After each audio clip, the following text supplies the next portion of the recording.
Office of the Vice President nakikipag-ugnayan na rin sa mga OFWs sa Middle East para daw po sa kinakailangang tulong. Ibabalita po ni Madeline Villar Moratillo. Mads? Yes, Jen, nakikipag-ugnayan na rin ang Office of the Vice President sa mga overseas Filipino workers sa mga apektadong lugar sa Middle East. Sabi ni VP Sara, meron na silang itinalagang point person na nakikipag-usap sa mga OFW kung merong gustong bumalik ng bansa. Pero lahat anya ng nakakausap nila ay ayaw pang bumalik ng Pilipinas dahil nanghihinayang sa kanilang trabaho. Una rito, sabi ni VP Sara, pwede naman magpadala ng eroplanong Pilipinas para sa mga Pinoy sa Middle East na gusto nang umuwi sa bansa.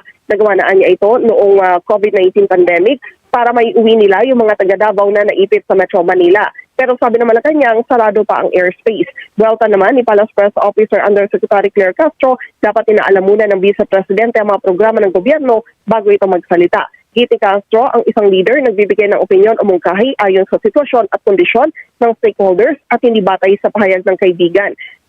Una na kasing sinabi ni VP Sara nung matanong siya na sarado pa yung airspace ng Middle East, sabi niya yung kanyang kaibigan na nasa Dubai ay pauwi na raw ng Pilipinas. Kaya yun yung naging tugon ni Yusek Castro. Iginiit din ng Malacanang na ang leader dapat marunong mag-isip, marunong magdesisyon, hindi para sa sarili lamang, kundi para sa buong bayan.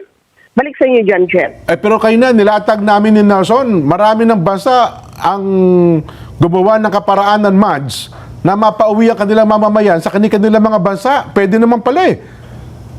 Oo, actually, Jen, na-check natin yung FB page ng ilang airline company na nag-ooperate sa Middle East gaya nung Emirates.